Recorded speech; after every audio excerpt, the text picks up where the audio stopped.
Hi viewers, இன்றைக்கான வீடியோவில் என்ன நடக்கலாம்னு சொல்லிட்டு பார்க்கலாம். வீடியோக்குள்ளே போகிறதுக்கு முன்னாடி நம்ம சேனலை லைக் அண்ட் சப்ஸ்கிரைப் பண்ணிவிட்டு கொஞ்சம் சப்போர்ட் பண்ணுங்கள். வாங்க இப்போ வீடியோக்குள்ளே போகலாம். செங்கல் சிலை ஏலத்தை எடுக்கிறதுக்காக நம்ம கார்த்தி வந்து மாசா ஏஞ்சி கொடுத்து வராரு. கார்த்தியை பார்த்ததுமே நம்ம சந்திரா சாமுடேஸ்வரி ரெண்டு பேருமே பயங்கரமாக டென்ஷன் ஆகுறாங்க. நம்ம கார்த்தி 1 கோடி கொடுத்து அந்த செங்கல் சிலையை விலைக்கு வாங்கிடுறாங்க. அப்போது சந்திரா வந்து சாமுடேஸ்வரி கிட்ட சொல்கிறாங்க, இங்கே பாத்தியாக்கா உன்னை எப்படியெல்லாம் ஏமாற்றி உன்னோட சொத்தை அபகரிச்சிட்டான் அப்படிங்கிற மாதிரி கேட்க, இதை கேட்டதுமே நம்ம சாமுடேஸ்வரிக்கு செம்ம கோவம் வருது. கார்த்தியை பார்த்து செம்மையாக திட்டலான்னு போகிறாங்க. அப்போ நம்ம கார்த்திக் வந்து அந்த பத்திரத்தை எடுத்து சாமுடேஸ்வரி கிட்ட கொடுக்குறாங்க. இந்தாங்க அத்தை, இந்த பத்திரம் உங்கள் கைக்கு தான் வந்து சேரணும் அப்படிங்கிற மாதிரி சொல்ல, அதுக்கு சாமுடேஸ்வரி சொல்கிறாங்க, என்னடா மறுபடியும் ட்ராமா பண்ணுறியா அப்படிங்கிற மாதிரி சொல்ல, அதுக்கு கார்த்தி சொல்கிறாங்க, இங்கே பாருங்க அத்தை, நீங்கள் வந்து என் மேலே இருக்கிற கோவத்தில் அந்த செங்கல் சொல்லியை விற்கலான்னு முடிவு பண்ணிட்டீங்க. ஆனால் அது வேற யாரோ கைக்கு போகிறது எனக்கு சுத்தமாக விருப்பம் இல்லை. என்னதான் இருந்தாலும் நீங்கள் உழைச்சி சம்பாரிச்சது இது உங்கள் கைக்கே வரணும்னு சொல்லிட்டு தான் நான் இந்த செங்கல் சொல்லியை வாங்கினேனே தவிர வேற எந்த அர்த்தத்துலையும் நான் இந்த செங்கல் சொல்லியை வாங்கலாம் அப்படிங்கிற மாதிரி சொல்கிறாங்க. இதெல்லாம் கேட்டால் சாமுடேஸ்வரி சொல்கிறாங்க, இங்கே பாருடா, உன்னோட நடிப்பெல்லாம் நம்புறதுக்கு நான் ஆள் கிடையாது அப்படிங்கிற மாதிரி சொல்ல, அதுக்கு கார்த்தி சொல்கிறாங்க, இங்கே பாருங்க இந்நேரம் நீங்கள் இதை விற்றுருந்தீங்கன்னா கண்டிப்பாக வேற யார் கைக்கும் அது கை மாறி இருக்கும். இது எங்கேயுமே போகக்கூடாதுன்னு சொல்லி தான் இந்த பத்திரத்தை கூட உங்கள் பேர் நான் ரிஜிஸ்டர் பண்ணி வாங்கியிருக்கேன் அப்படிங்கிற மாதிரி சொல்லிட்டு அந்த பத்திரத்தை சாமுடேஸ்வரி கிட்ட கொடுக்குறாங்க. அப்போது சாமுடேஸ்வரி செம்மையாக கார்த்தியை திட்டுறாங்க, என்னடா எனக்கு நீ பிச்சை போடுறியா? என்னோட சொத்தை விற்கவும் வச்சிருவேன், அதை நீ வாங்குற மாதிரி வாங்கி அப்படியே என்கிட்ட கொடுக்குறியா?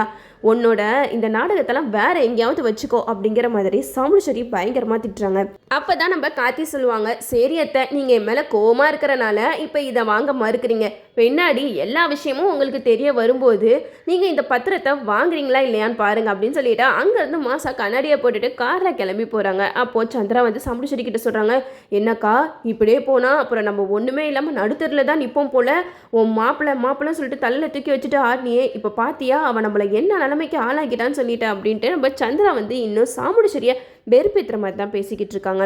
இந்த சைடு நம்ம சந்திராவுக்கு மனசெல்லாம் ஒரு மாதிரியாக இருக்குச்சா, எப்படியாவது இந்த செங்கல் சிலையை வாங்கலாம் சொல்லிட்டு நம்மளும் எவ்வளவோ பிளான் பண்ணியிருந்தோம், கடைசியில் இந்த கார்த்தி வந்து வாங்கிட்டு போயிட்டானே அப்படின்னு சொல்லிட்டு சந்திரா பயங்கர கோபத்தில் இருக்காங்க.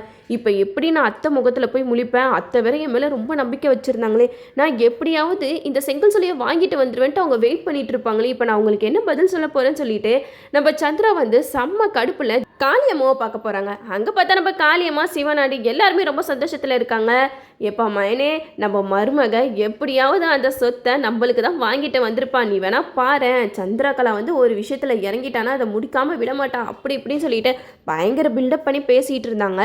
இந்த சைடு நம்ம சந்திரா வந்து ரொம்ப சேடாக வந்துட்டு இருக்காங்க. அப்போது காளியம்மா வந்து சந்திரா கிட்ட கேட்குறாங்க, என்ன சந்திரா போன வேலை எப்படி சூப்பராக முடிஞ்சுதா அப்படிங்கிற மாதிரி கேட்க, அப்போது சந்திரா வந்து காளியம்மாவை பார்க்குறாங்க, நான் எப்படி உங்ககிட்ட இதை சொல்லுவேன் அப்படிங்கிற மாதிரி யோசிச்சுட்டு இருக்கும்போது சந்திரா சொல்கிறாங்க, இல்லை அத்தை, அந்த கார்த்திக் வந்து தந்திரமாக செயல்பட்டு அந்த செங்கல் சொல்லியை அவனே வாங்கிட்டான் அப்படிங்கிற மாதிரி சொன்னோன்னே காளியம்மா சிவனாடி இவங்களுக்கெல்லாம் தூக்கி வாரி போட்டுருச்சு. அப்போ காளியம்மா சொல்கிறாங்க, என்ன மருமகளே நல்லா தானே பிளான் பண்ணிட்டு இருந்தேன், எப்படி எப்படி ஆச்சு அப்படிங்கிற மாதிரி கேட்க, அதுக்கு சந்திரா சொல்கிறாங்க, இல்லை அத்தை, நம்ம வந்து கார்த்தியை பற்றி தப்பு கணக்கு போட்டுட்டோம், அவன்கிட்ட இல்லாத பணமா, அவன் நினைச்சா அந்த செங்கல் சொல்லிக்கு பக்கத்திலேயே பெரிய எஸ்டேட் மாதிரிலாம் கட்டலாம், அந்த அளவுக்கு அவனுக்கு பணபலம் அதிகமாக இருக்கு அப்படிங்கிற மாதிரி சொல்ல, இதை கேட்ட காளியம்மா சொல்கிறாங்க, சரி விடு மருமகளே, இது இல்லைனா என்ன, நம்ம சாமுடேஸ்வரி கிட்ட என்ன நிறைய சொத்து இருக்குல்ல, ஒன்றா நம்ம சிவனாடி பேருக்கு மாற்றுவோம் அப்படிங்கிற மாதிரி காளியம்மா வந்து சந்திரா கிட்ட தைரியம் சொல்லி விடுறாங்க.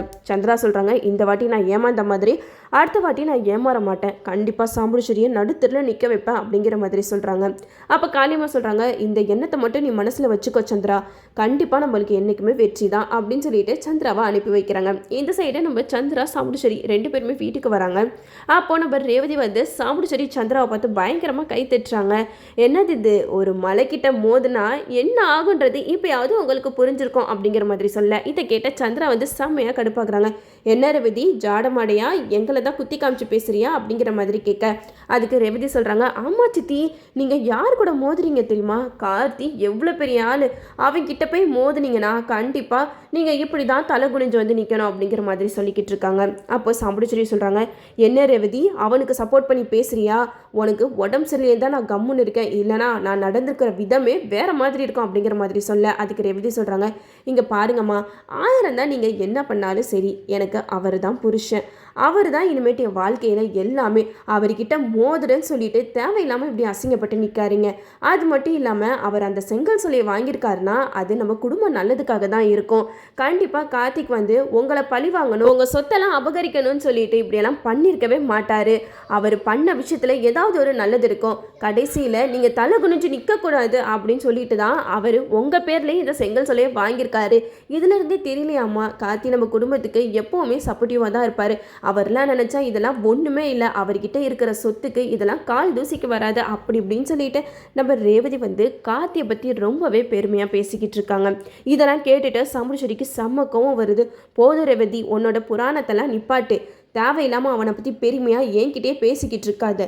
ஒரு நாள் இல்லை ஒரு நாள் இந்த சாம்புடீஸ்வரி யாருன்றதை அவன் பார்க்க தான் போகிறான் அப்படிங்கிற மாதிரி சொல்ல, அப்போ ரேவதி வந்து நக்கலாக சிரிச்சுக்கிட்டே போயிடுறாங்க.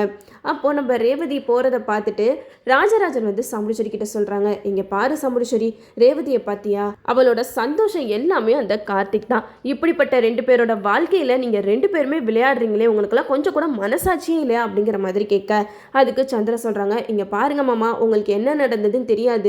அக்காவை ஏமாற்றி எல்லா சொத்தையுமே அவன் வாங்கணும்னு நினைக்கிறான் அப்படிங்கிற மாதிரி கேட்க, அதுக்கு ராஜராஜன் சொல்கிறாங்க, இங்கே பாரு சந்திரா, நீ தேவையில்லாமல் அவன் மேலே பழிய போடாத. அவனுக்கெல்லாம் இந்த செங்கல் சொல்ல ரேவதி சொன்ன மாதிரி ஒன்றுமே கிடையாது. அவன் இந்த செங்கல் சிலையை வாங்கியிருக்கானா அது எங்கள் குடும்பம் நல்லதுக்காக மட்டும்தான் இருக்குமே தவிர எங்களை பழி வாங்கணும்னு எண்ணத்தில் அவன் வாங்கியிருக்கவே மாட்டான். ஏன்னா கார்த்தி இத்தனை வருஷமாக இந்த வீட்டில் இருந்திருக்கான், அவனை பற்றி எங்களுக்கு தெரியாதா? ஈஸ்வரி, உனக்கு அவனை பற்றி தெரிஞ்சும் நீ அவனை புரிஞ்சிக்கவே மாட்டேங்கிறேன்னு நினைக்கும் போது தான் எனக்கு ரொம்பவே கஷ்டமாக இருக்குது. கூடிய சீக்கிரமாகவே உனக்கு எது நல்லது எது கெட்டதுன்னு தெரிகிற காலம் வரும் அப்படிங்கிற மாதிரி நம்ம ராஜராஜன் வந்து சாமுடீஸ்வரி கிட்ட சொல்கிறாங்க. சந்திரா சொல்கிறாங்க, அக்கா இப்படியே போச்சுன்னா வேலைக்காகாது. குடும்பத்தில் இருக்க எல்லாருமே அந்த கார்த்திக்கு தான் சப்போர்ட் பண்ணி பேசுகிறாங்க. ஒழுங்காக முறையாக ரேவதி கார்த்தி 2 பேரையும் பிரிக்கிற வழியை பாரு அப்படிங்கிற மாதிரி சொல்லிட்டு போயிடுறாங்க. இந்த சைடு நம்ம கார்த்தியை பாராட்டுறதுக்கு செங்கல் சாலையில் வேலை பார்க்குறவங்களாம் வராங்க. அப்போ நம்ம கார்த்திகிட்ட நின்று பேசுகிறாங்க, சார் நீங்கள் இப்படியெல்லாம் பண்ணுவீங்க நான் கொஞ்சம் கூட எதிர்பார்க்கவே இல்லை. நாங்கள் கூட பயந்துக்கிட்டே இருந்தோம் இந்த செங்கல் சிலை எங்கே வேறு யார்கிட்டையும் கை மாறிடுமோன்னு சொல்லிட்டு. ஆனால் நல்ல வேலையாக நீங்களே வாங்கிட்டீங்க அப்படிங்கிற மாதிரி சொல்ல, அதுக்கு கார்த்தி சொல்கிறாங்க, எப்போயுமே அது எங்கள் அத்தையோட இடம் தான். அத்தைக்கு நீங்கள் என்ன மரியாதை கொடுக்குறீங்களோ அதே மரியாதை கடைசி வரைக்கும் கொடுங்க, அதுவே போதும் அப்படிங்கிற மாதிரி சொல்ல, அது கேட்டு அங்கே இருக்கிறவங்களாம் சொல்கிறாங்க, சார் உங்களை மாதிரி பண்பான பையன் கிடைச்சதுக்கு அவங்க ரொம்பவே கொடுத்து வச்சுருக்கணும். ஆனால் கண்டிப்பாக ஒரு நாள் இல்லை ஒரு நாள் அவங்க அவங்கள புரிஞ்சுக்க தான் போகிறாங்க அப்படின்னு சொல்லிட்டு போகிறாங்க. சந்திரா வந்து கார்த்தி ரேவதி இவங்க 2 பேரையும் எப்படியாவது பிரிக்கணும் அப்படின்னு சொல்லிட்டு சாமுடீஸ்வரி கிட்ட ஒரு ஐடியா போட்டு கொடுக்குறாங்க. சீக்கிரமாக ரேவதி கார்த்திக்கு டைவர்ஸ் அப்ளை பண்ணி முறையாக அவங்கள பிரித்து விட்டுட்டு ரேவதிக்கு வேறு கல்யாணத்தை பண்ண பாரு. அப்போ தான் இந்த கார்த்தியோட ஆட்டம் அடங்கும். அப்படி இல்லையா நம்ம குடும்பத்துக்கு நல்லது செய்கிறேன்ற பேரில் நம்ம சொத்தெல்லாம் இப்படி தான் அவன் ஒன்று ஒன்றா எழுதி வாங்கிட்டே இருப்பான் அப்படிங்கிற மாதிரி சந்திரா வந்து சாமுடீஸ்வரி கிட்ட சொல்கிறாங்க. சாமுடீஸ்வரியா அவங்களுக்கு தெரிஞ்ச வக்கீல் கிட்ட எப்படியாவது ரேவதி கார்த்திக்கு நம்ம டைவர்ஸ் வாங்கி கொடுத்தணும் அப்படின்னு சொல்லிட்டு எல்லா ஏற்பாடையும் பண்ணிக்கிட்டு இருக்காங்க. கண்டிப்பாக நம்ம ரேவதி வந்து பஞ்சாயத்தில் சொன்ன மாதிரி இப்போலாம் சொல்லவே மாட்டாங்க. ஏன்னா நம்ம ரேவதி வந்து இப்போ ரொம்பவே ஸ்ட்ராங் ஆகிட்டாங்கன்னு சொல்லலாம்.